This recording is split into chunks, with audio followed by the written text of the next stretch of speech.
everybody. This is AJ with AJ Insures Me. I want to welcome you to No BBQ Plates, the podcast where we serve up essential knowledge for your financial well-being. I'm your host, AJ, and in this series, we'll dive deep into the world of life insurance and financial wellness. Whether you're an individual looking to secure your family's future or a small business owner planning for long-term stability, we've got you covered. Join us as we explore different types of plans, debunk common myths, and provide practical tips to help you make informed decisions. So grab a seat and get ready to learn how to protect what matters to you most. Let's get started.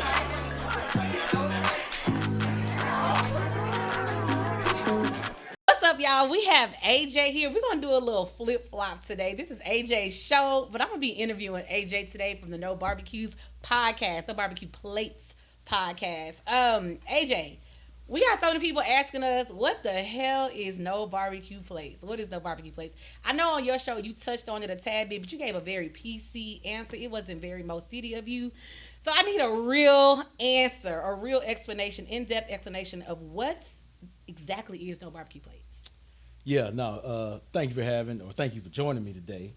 You know, it's real in our community, and the concept came to me, about 4 or 5 years ago, where we see all these benefits and we see all of these fundraisers when something tragic happens in our life. And I thought about it. I just got tired of it. Mm-hmm. And the No BBQ Place, like, we got to be better. So we can't have fish fries. We can't have brisket dinners and T-shirt sales and all that. Mm-hmm. And so I'm trying to play on that, but also bring the concept to life that there's something we can do about it in our community. Mm-hmm. And I just want to be that voice and try to bring real world practical solutions to things that's going to happen to us. It's going to happen to us at some point. Right. And if it hadn't happened to you yet. So No BBQ Place. We got to stop the barbecue place. And when we get together to barbecue, it's for a joyous time, not to try to get something happening at the last minute or at the drop of a dime, or be trying to raise money on one of these platforms. There's cars costing you more fees, right? Like, come on, that's hustling backwards. Yeah. That's hustling backwards. So No BBQ Place. We got to get better, and we're going to be better. And hopefully with some of the things that I share and that we talk about, it can get our community up to speed on what we can do. So we talk about our community, right? So if I hear No BBQ Place, I immediately think culture, right? I think us. It's us. Right, it's right, us right. that don't have the conversations about what's going to happen in the event of our untimely death or untimely passing. It's us that are not prepared. Yeah. It's us that don't have the policies and the necessary arrangements in place to take care of the people that we're going to leave here behind.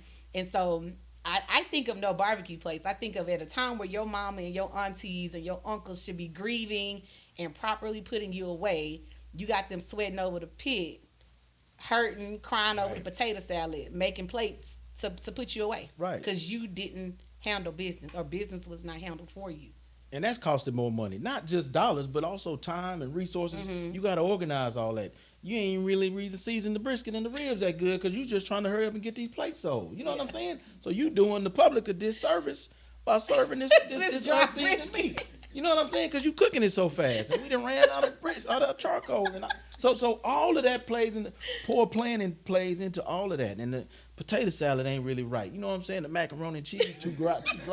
Like, we can be better is what I'm trying to say. So No BBQ Place for that purpose. And we just got to do better. But yeah, you think about all of the stuff that goes into planning one of these things. Now, don't get me wrong.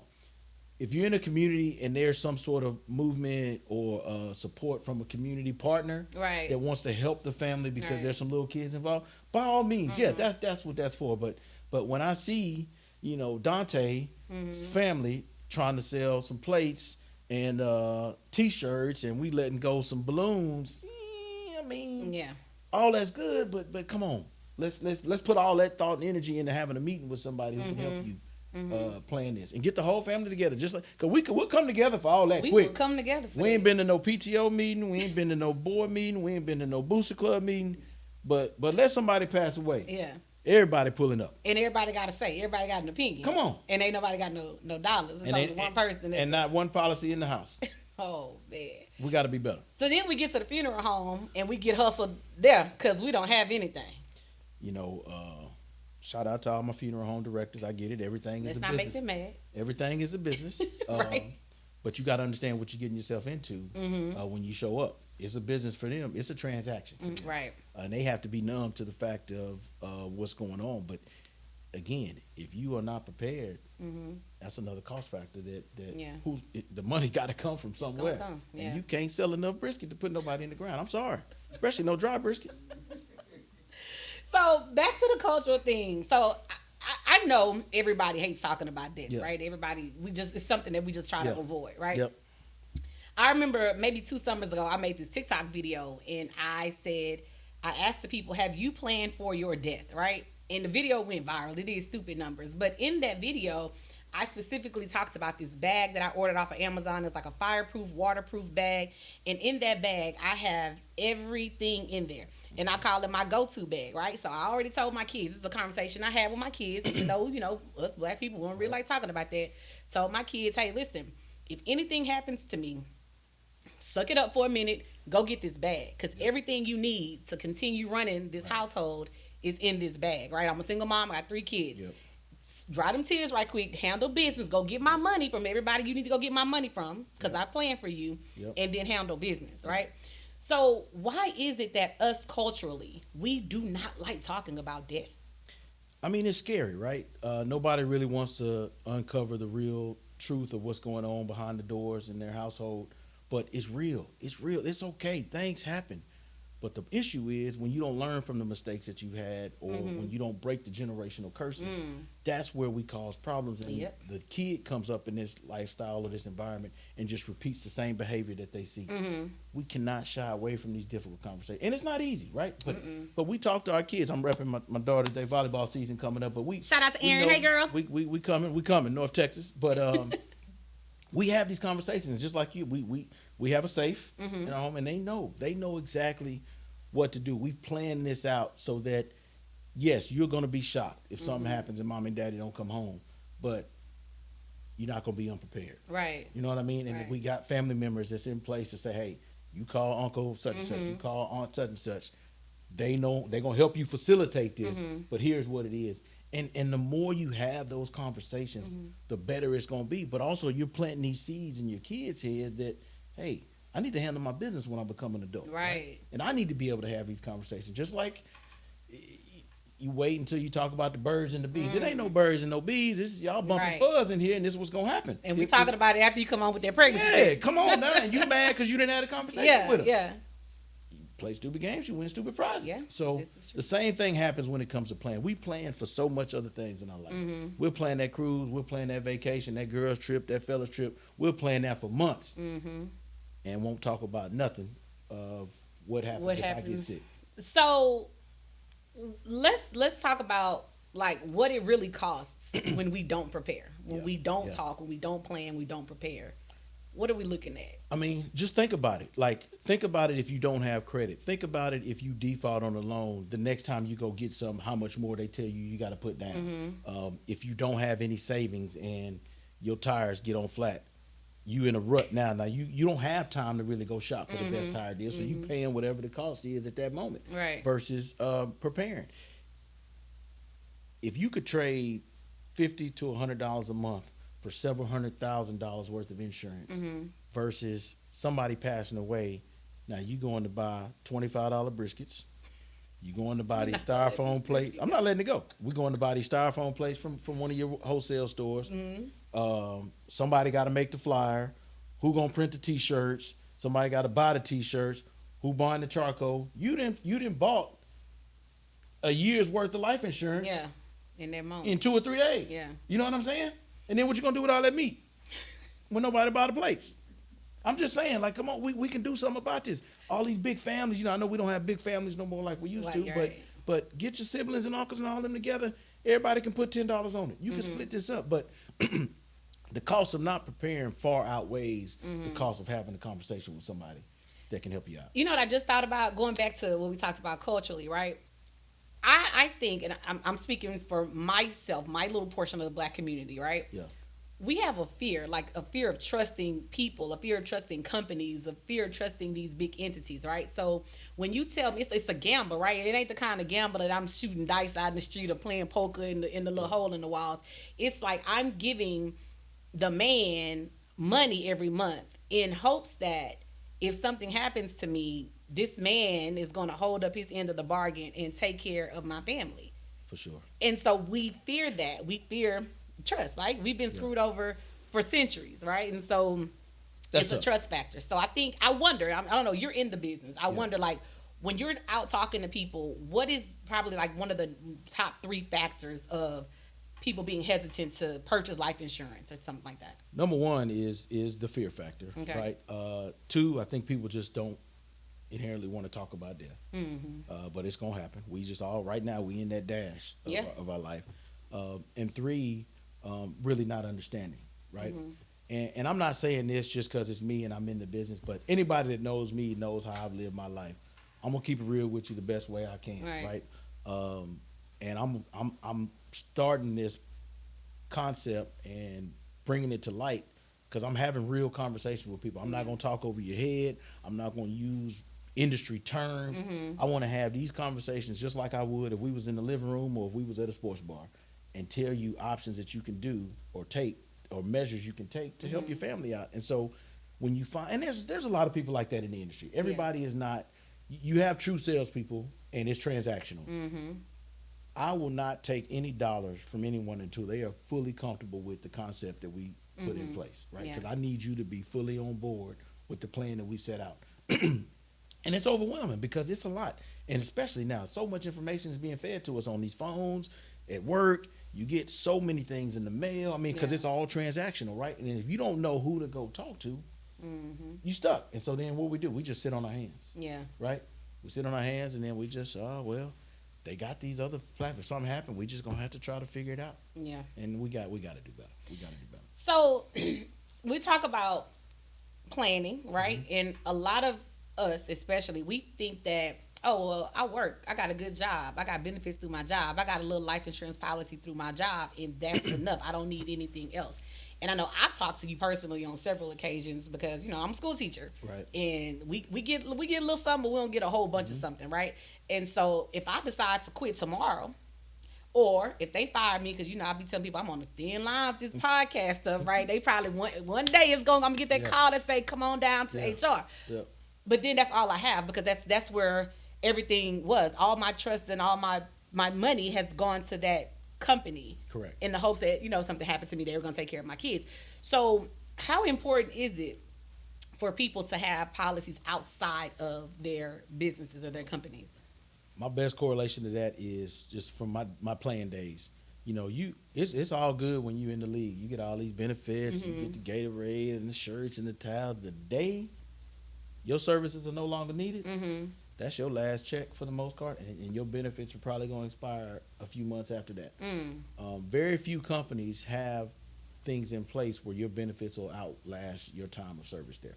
Okay? So meaning, if you decide, and we're now more of an entrepreneurial spirit of people in this society, so if you think about leaving or they think about separating you from service, what are you going to do? Right. That doesn't stop the need of benefits and planning that you have to consider. So, and again, what you have at work still may only be 1 or 2 times your salary. So that's 1 or 2 years, and you still have kids that got to get through high school and college. Who's going to take care of them? Right. All that information need to be in that little bag you talked about. Yeah. Right. So it's funny that you say that, because I know on another episode where you did on your show, you talked about like how much people need. You talked about the different types of life insurance products and how much people need. And sometimes people think, well, I just need enough to cover 1 year's salary. So if my wife is grieving, my kids are grieving, the bills can continue to get paid. When I know when you and I talked, because that's kind of like what I really thought too. Like, oh, let me just give my kids a year to grieve and get over it, right? And then I talked to you, you're like, no, your house needs, how much is the house worth? Right. House needs to be paid for. How many kids you got? What are their ages? Everybody planning on going to college? You need to handle that. So, like, really putting big necessary measures in place so that you're taking off the stress of what's going to happen, what's next. Correct. A few seconds ago, we talked about budgeting, right? All that goes into that budgeting factor. You think about these policies that can be set up specifically for needs that you want to have happen, taken care of. So if something were to happen to you, single mom, we'll take your scenario, right? You want those babies to go have to try to figure out where they're going to live tomorrow? Right. You see what I'm saying? Right. So at minimum, I would encourage you to have the house paid for immediately. So we have something that's part of that policy is dedicated to that.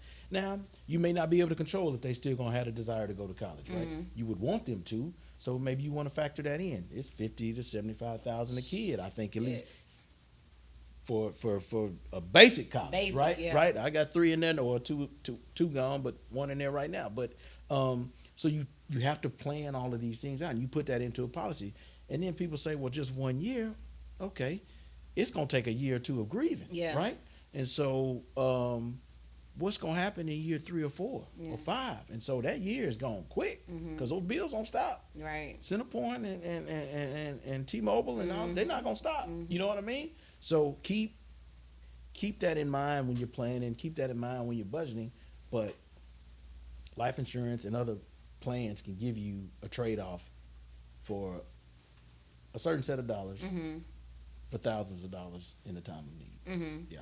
So without knowing a person's specific scenario, right? Everybody got a different thing going on. Everybody has different needs. Take the scenario of, again, a single mom, right? Single mom, 3, 4, 5, 6 kids. Yeah. What product do you think would be best for them?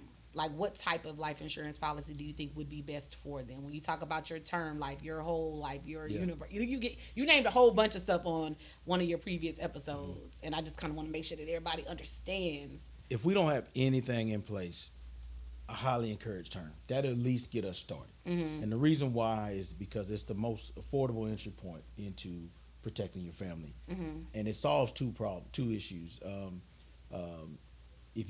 When you get the term policy in force, it allows you to convert some of that to a permanent policy down the line. So as we continue planning, you've already proven insurability, meaning we may not have to take another exam when you're 10 years older, or God forbid you have an illness that gets discovered, and I've had this happen.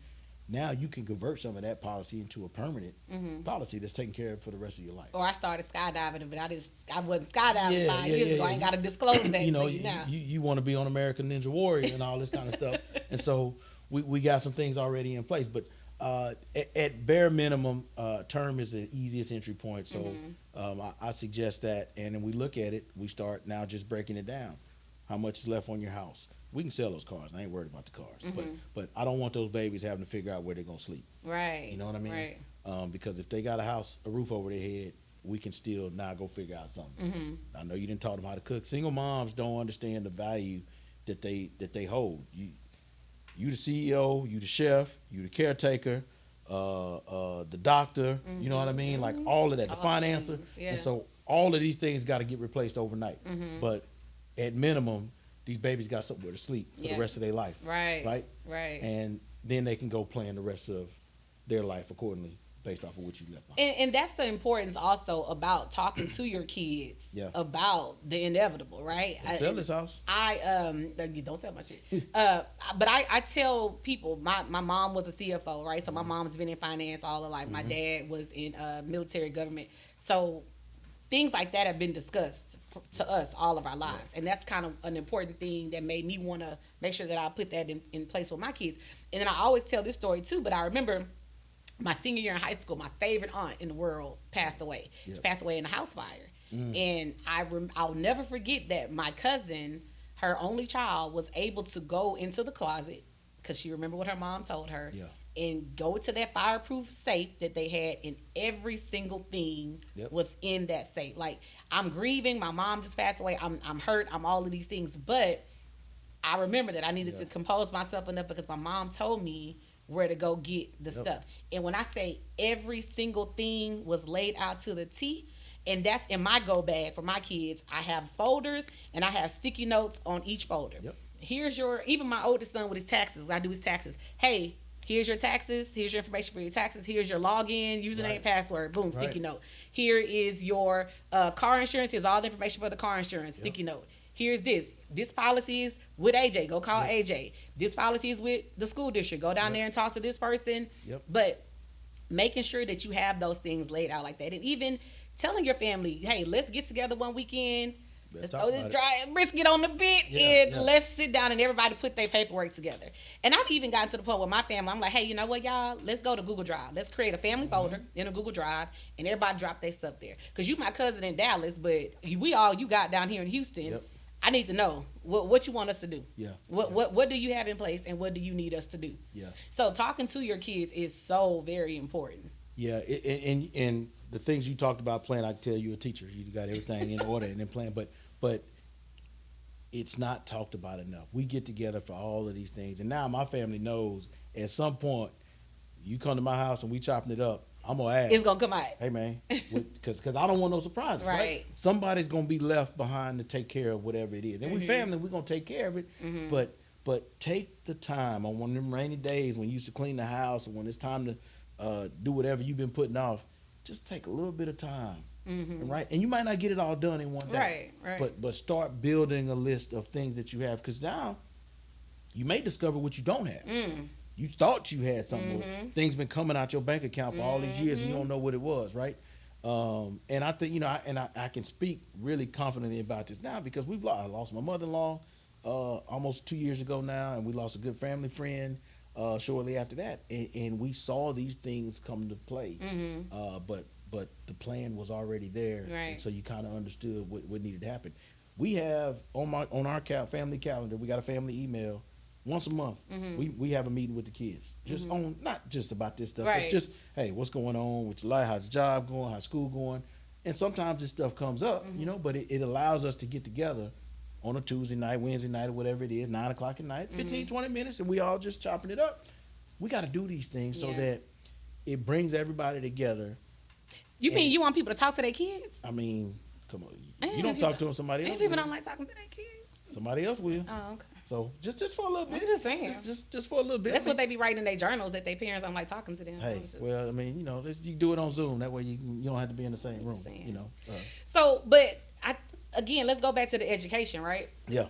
Can we teach them what we don't know? Can we teach them what was never taught to us? I think that may be another thing that we need to look at too. Going back to that trusted resource, I've sat down with mom and dad and kid and explained the whole scenario to them, from the parent standpoint and from the kids' perspective. One of the best things I think we can do for our kids, now term is I think more geared towards adults, right? You can't put a term policy on a child, juvenile. But one of the most beneficial gifts we can give our kids is buying a permanent life insurance policy when they're 5, 10, 11 years old. Because you get a $100,000 policy on a kid when they're 5 years old, it may be $150 a year, year, and it's going to be $150 for the rest of their life. Okay. Versus when they come 45, 50, and they try to go get that $100,000. Now we're talking about $200 or $300 a month. Yeah, and all these exams to make sure that ain't nothing wrong. You see what I'm saying? Right. And so people look at it. You can't look at it as, I can't imagine my kid dying. No, me neither. Nobody wants but turn on the news. You know what I mean? Like it's life, but have the conversation. Think about, that's a gift that you've given them that's going to help them financially down the line, right? Nobody want to talk about it. You don't, and I'm not saying this just because I'm in the business, but we talk about planning and using our resources smart. If I know I could buy something now for $100 a year, $150 a year, versus $200 or $300 a month in 30 years, right? No brainer. Come on, right? What the kids say? The math ain't math. The math ain't math. So I mean, again, having that trusted resource, and I'm just one of many in this business, but everybody that knows me knows my background, know where I come from.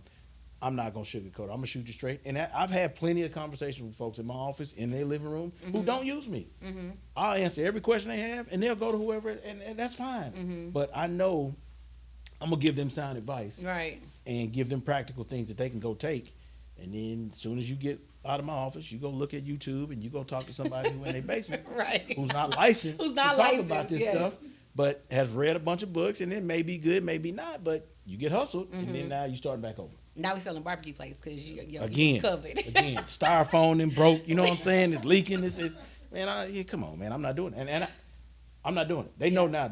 I'm not buying a 4-wheeler. I don't need none of that. Oh no, we don't play that. I don't need none of that. I'm not buying nobody motorcycle. No table saw. I'm not. I barely want the 17-year-old to be driving. I ain't gonna lie to you, but it's a necessary. I call it a necessary evil right now, because you need a vehicle. Because I can't be everywhere at every time. But am I terrified to death every time?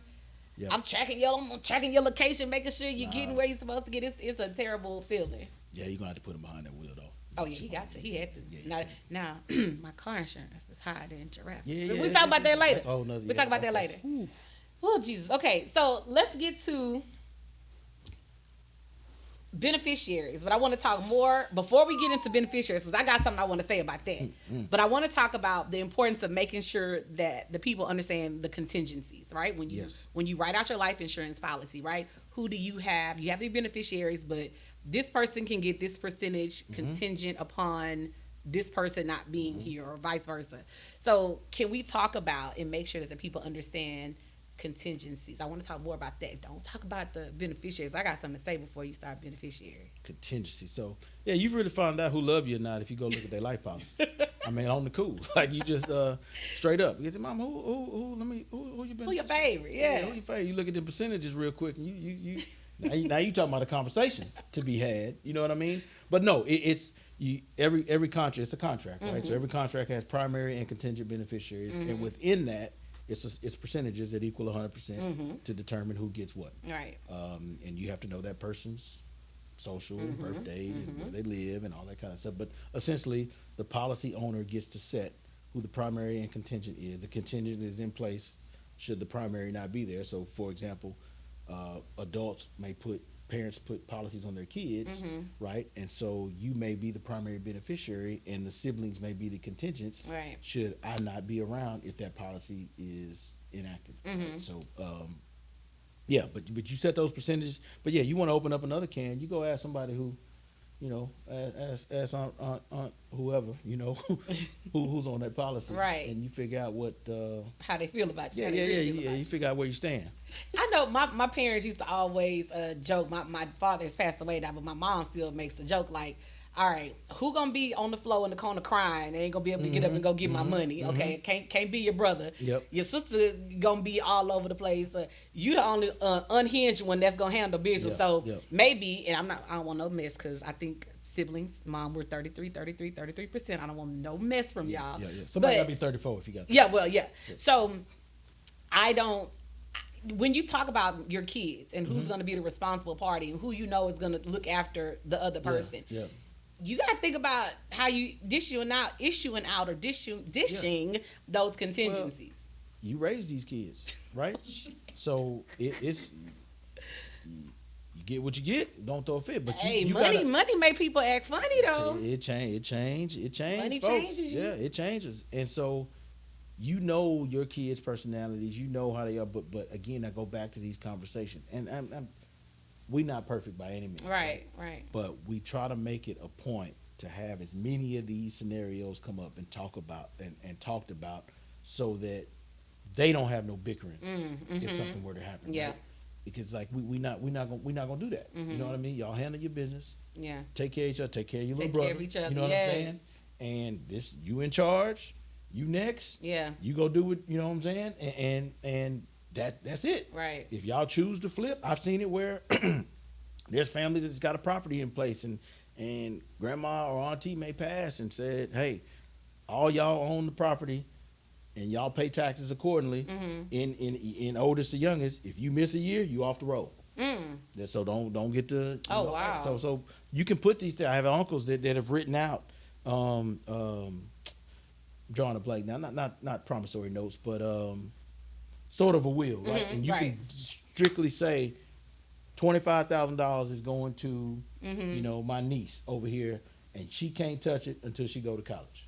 Like you can lay out these specific instructions, but you got to have these conversations, right? And you know your kids, you know who can handle this, and you also have an adult as a backup, right? You know, you got godparents, but you got an uncle, you got a sister or a brother that can handle this. Hey. Y'all know if something happened to me, call Sinead, call whoever. That you can trust, because they act fluky too. Because you don't want a kid unwilling to be able to going into a bank or going into a mortgage company. Like, hey, what does it actually mean to pay the house off? Right. Like, how do you do that, right? And so make sure they know all of these things. So it's no surprise. And what you're doing in the process is educating your kid on what it's going to be like to be an adult. Yeah. Because these things going to happen. It's going to happen. Yeah. I'm a back up, but then I'm gonna come back to the beneficiary thing, right? Because when we talked about, you said knowing your kids, right? So that made me think, of all of these, I'm not going to say names, all these social media rappers we see, all these people living this fast life. And you know your kids, right? If you know, little Daquan or whomever, little Sammy out in the streets, living a certain type of lifestyle, you may want to go ahead and prepare. Yeah. It's not something you want to think about.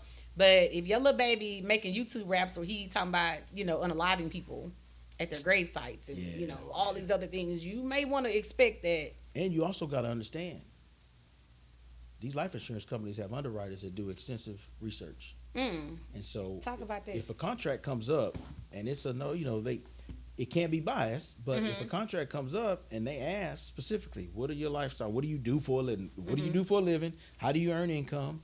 Do you have any extravagant hobbies, right? Okay. Have you ever been? Do you plan to work outside of the country for an extended period of time? Do you frequently travel?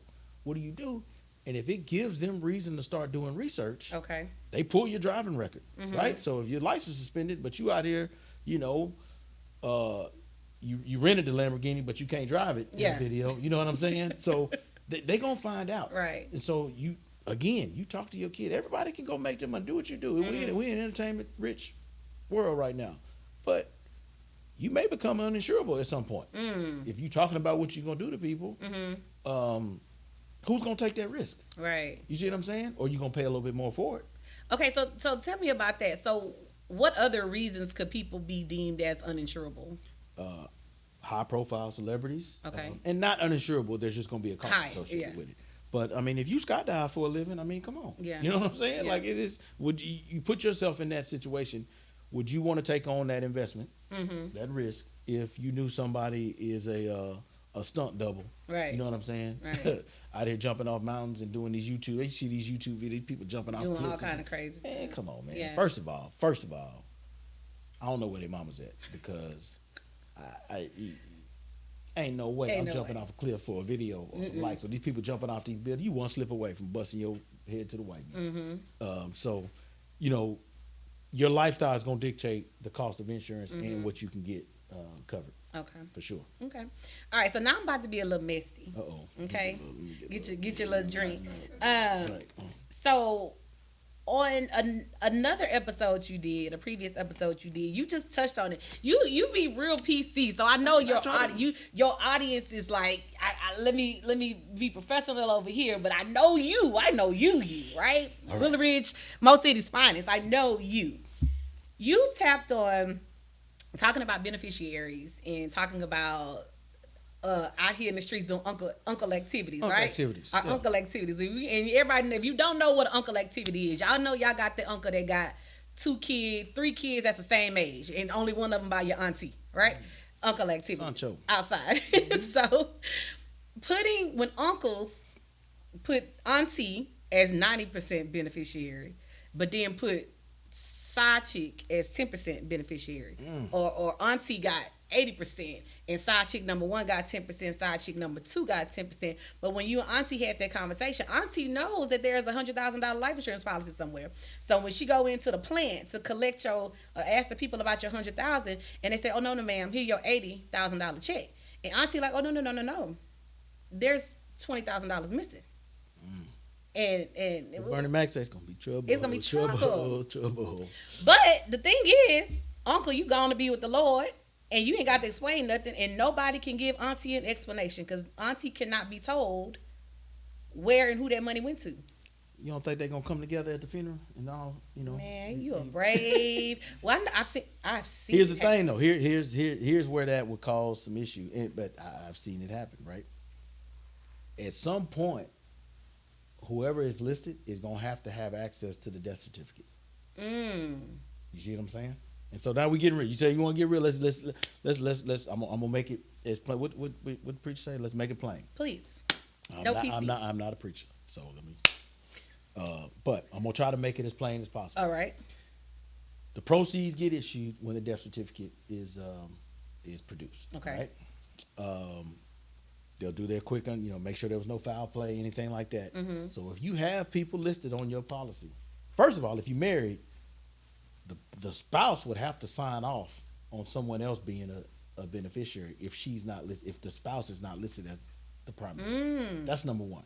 Okay. So So you can't have a policy and not have your spouse listed as a primary beneficiary without the spouse signing off on it. On a one policy, but that doesn't stop me from saying here, Any policy, Mary Jane. I could have. There's no limit on how many life policies I can have. Okay. Okay. Married male. There's no female with it. There's no limit on how many policies I can have. They'll ask questions. Okay. But if I list on that policy that I'm married, the spouse is the primary beneficiary. If not, because it asks relationship. Beneficiary, what's the relationship to the policy owner? If you list anything other than child, spouse, grandparent, whatever, we got some questions. You know what I mean? And so you talk about this 80-10-10. Are those other two people going to get access to the death certificate? Who they going to call? So, okay, let me tell you what my understanding was. I'm glad we're having this conversation. Let me tell you what my understanding was. That, especially in a state like Texas, I can go put insurance on myself. I own me. Correct. I can go put insurance on myself all day long. All day. Right?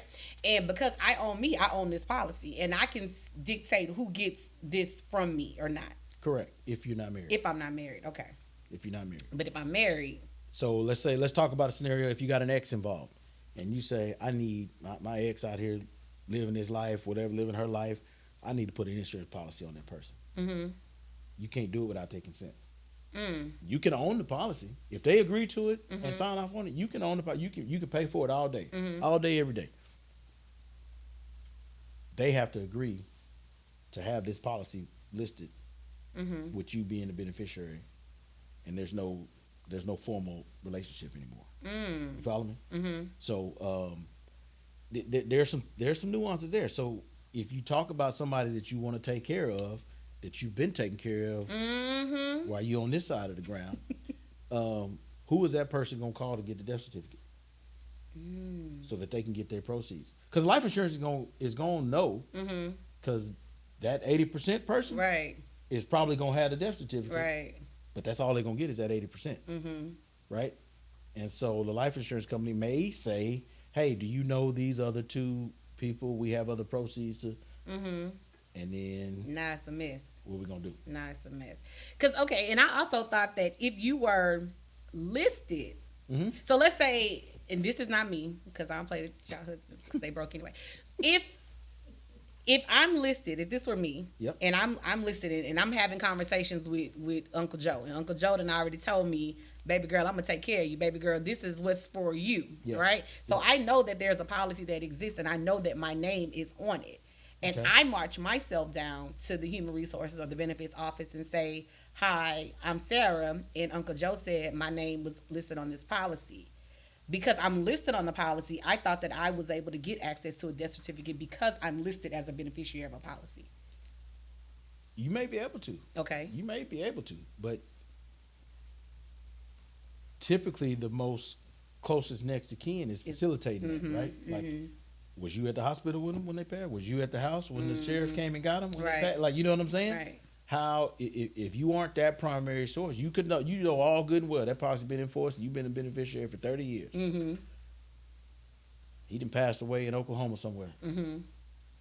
How you gonna know? I guess until that Christmas gift don't come no more. But that Zelle don't hit that. Yeah, Zelle don't hit that. That's what I heard. Yeah. What I heard. When them Christmas gifts is light, you're gonna try doing some research and then you look up and you see that obituary. Oh man, what happened to that policy? Yeah. Who you gonna call for that death certificate? Okay, interesting. You know what I mean? Good to know, ladies and Uncle Joe's. Yeah. Right. So handle your business accordingly. You do what you do, but handle your business accordingly is what I'm saying, because it's a difficult conversation on the back end. Okay, all right. Now speaking of going back to the divorce conversation, right? Ooh, yeah. This gets messy, right? If you don't have stuff specifically written out or spelled out in your divorce decree. I'm triggered a little bit because I just watched that Cam Newton interview with the doctor, Dr. Bryant, and Cam. God bless. It got to be some CTE going on up there. Boy, been hit a lot. Jesus Christ. So he talks about how, yes, I have 8 kids, and yes, I want more, and I got money, and I take care of all of my 8 kids, and so that's great. That's fine and cool for somebody that has money and that can put provisions in place for their children when they're creating these fatherless homes all over the city of Houston. Now, Be fruitful and multiply. with your money. Okay. Oh, okay. All right. Now, and what are you leaving behind to take care of these kids in the event that of your passing? So when we talk about divorced parents, right? I think it's something important. I can be transparent and say this is a conversation I've had to have with my ex-husband, who's now remarried. Yes, you have 3 kids in this household, right? That you had, and now we're divorced, and now you move on, and years later you remarry, right? Looking at updating your beneficiaries, because now if you something happens to you, which we hope never happens to you, you now have your wife Correct. listed as a beneficiary. But what about the 3 minor kids, that you left behind, Or the new wife. or the new wife? Yeah. Or whatever news. Yeah, whatever y'all. Yeah. Yeah, whatever you do. So That's a big. I think that's the most common issue we face when it comes to life insurance and dispersing proceeds or the benefit, not proceeds, the benefit. Because people just fail to do it, right? Yeah. Like you got divorced and you think about this. You knew you got that policy when y'all got married. You got your little, 2.5 kids and all this, and you fit the demographics. But 20 years later, you done moved to LA or Atlanta or whatever, and now you got a new life. But that bill still hitting that account. You know what I Right. mean? And something happened. It's like, oh, that was the first wife. I didn't reset and set this up again on the new one. Depending on the severity and the complications of the divorce. I've had attorneys contact our office where it's mandated and stated that husband has to do this, wife has to do this, so that it's taken care of and it's part of the divorce decree. But we have our exercise in our office. We do beneficiary checkups, just like you go get your oil changed, like we talked about a few times ago. Everybody gets all these other things done except the important stuff, right. and we avoid it. But that's one thing you need to think about. If you got a friend or a partner or a spouse or a cousin, auntie, that ask them, did you update your life insurance? Like, that is the first question. While y'all go get your little drinks and celebrate and all this, I seen this. Ooh, I'm free now. New whatever, new me. Did you update your life policy? On both sides, Yeah. uncle and auntie, Yeah. because it's a contract. So if somebody passes, whatever is listed on there, Is what's gonna be. maybe she gonna give little Dante some of that money. So now then we got to touch on that, because now you're being messy, because if you remarry, let's say for instance you remarry, right? And I ain't really like your 3 kids anyway. Your daughter got a little stank attitude. She probably act like her mama, and I'm not gonna take care of them. That's my money. You gotta left give it them to me. something. Give a birthday gift or something. You left that money to me. You gotta give them a little something. So it's about knowing who you married to, right? You marry somebody. We've had a friend say, hey, I love my wife to death. Right. But I've already made provisions for my kids that I had prior to being married to be taken care of, because I just don't want the mess. I don't want to question or wonder if my wife is going to do right by my children, or if my husband is going to do right by these children. So let me just go ahead and here's yours. Be happy with what you get, and then this is for them. It's none of your business. It's none of their business. Everybody got something, and everybody needs to walk on their separate way. Yeah. If they're not listed on the policy, it's only one check getting cut. So To the primary, to that person. tax free. Oh, Tax free. I read this Reddit the other day, because I stay on Reddit. I don't be doing nothing else on my time, but I stay on Reddit. And After school, right? yes, after school, please. I want no problems. On this Reddit thread, right? And this lady, bless her heart, was saying that, hey, you know what? I was married for 20-something years. We have kids together. My husband, the last 2 years, has been having an affair, right? He ended up leaving the home. Both of us were talking about we're going to file the paper, but you know how we do. We don't really just be getting divorced like that, because it costs too much damn money. That divorce cost me a damn kidney. But anyway, I don't know nothing about it. that's why if I ever do this again, you're going to have to go upstairs and I'm going to go downstairs, and we're just going to have to be one, because it's too much money.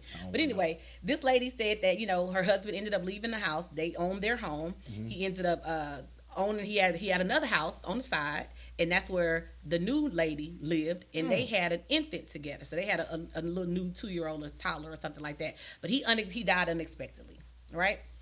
Nothing was in new girlfriend's name. Nothing. The house was in his name, because he owned that house, and then the house that they owned together as a married couple was in their name.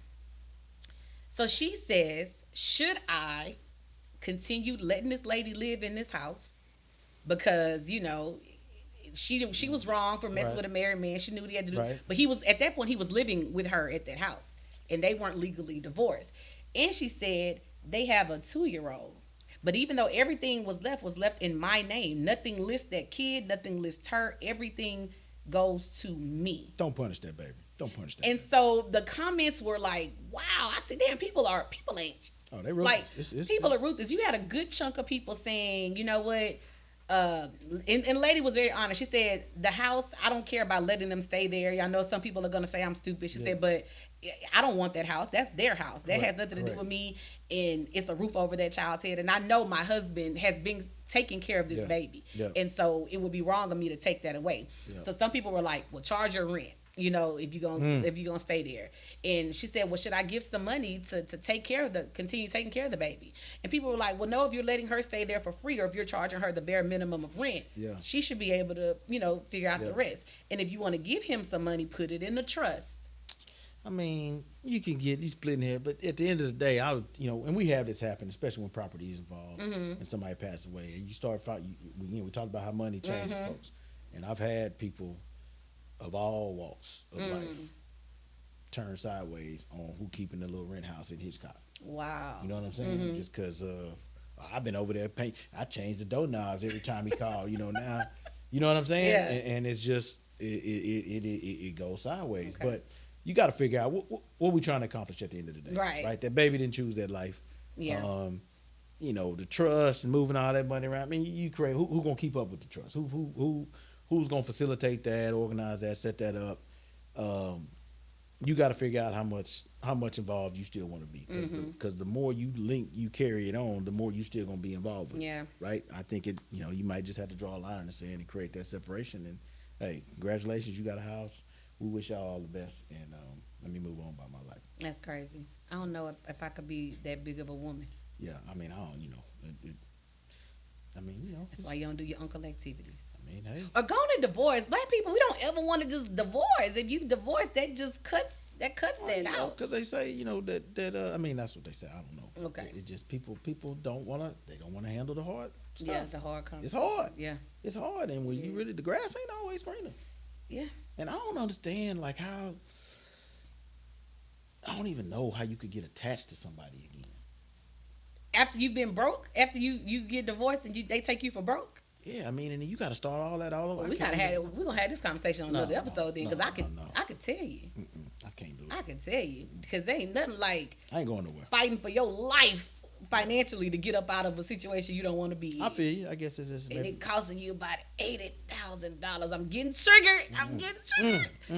Woo, Jesus Christ. I mean, now that could have been some barbecue place. You probably could have done some barbecue. Baby, let me tell you something. No.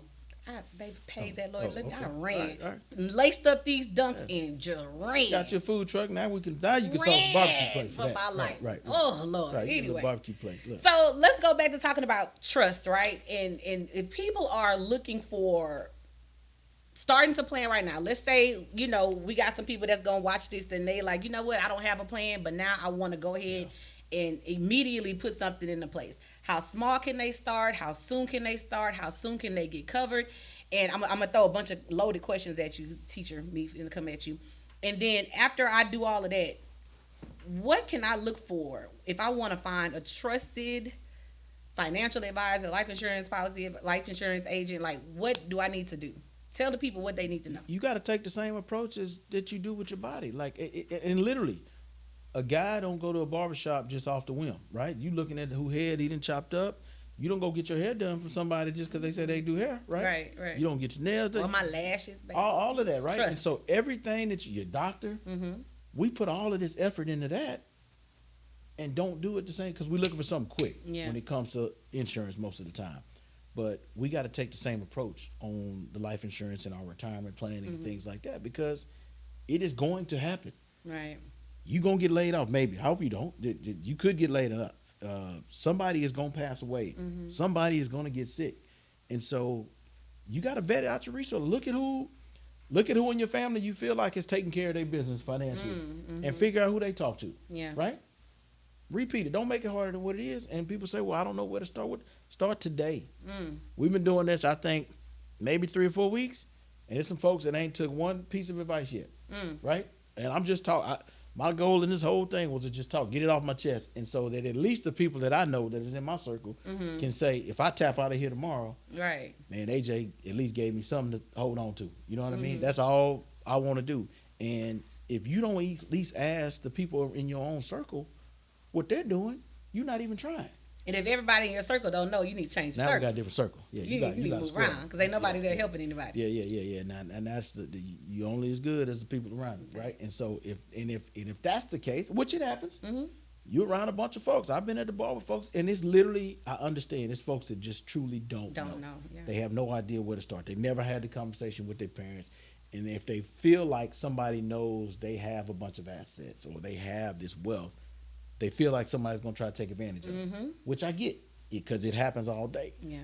I'm not a transactional person. Like, we're going to build this relationship, and then I'm going to try to educate you on what you can do, not what you should do, what you can do with your resources. But I got partners from the Mo that man, AJ, I'm talking about hundreds of thousands of dollars in the bank. You know what I'm saying? And I'm like, nah, come on now. We got to do a little bit better than that. Right. You know what I mean? But nah, man, if I lose it, man, it's a risk involved, but all of it is not that risky. But I just keep trying to pour into them. You know what I mean? And just keep trying to pour into them and let them know. But you think about somebody in that situation who doesn't know and doesn't act on any of the information that has been given to them.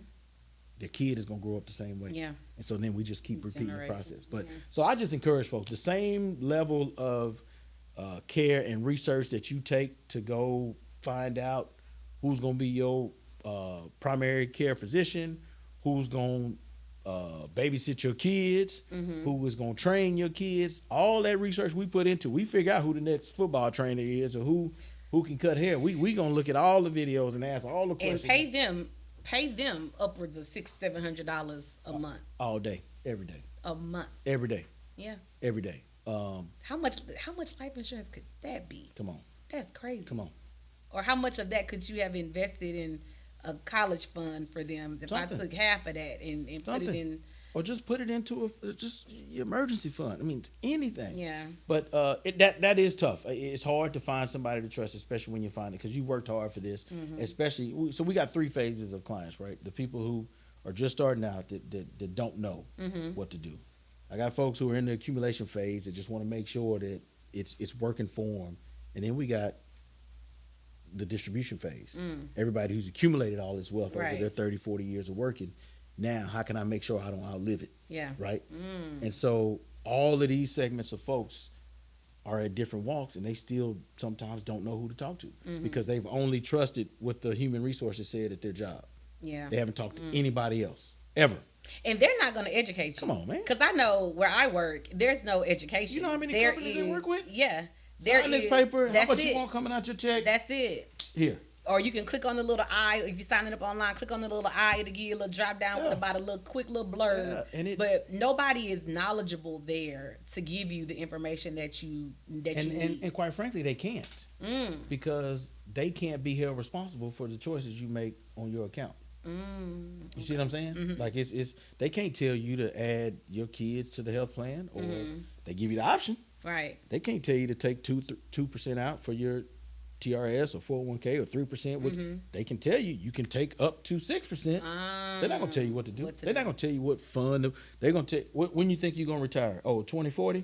Pick that 2040 fund and then just go. Okay, that makes sense. So ask the same questions that you ask when it relates to your kids, when it relates to your personal care, when you go to TripAdvisor or wherever you go to get on these trips or these cruises. I don't do no cruises. I ain't been on no cruise. I don't do that. But I don't know how y'all do that. That's a whole nother. But anyway, done stuck in the middle of the Gulf during Beryl. I'll never do it again. Not do it. Can't do it. Won't do it.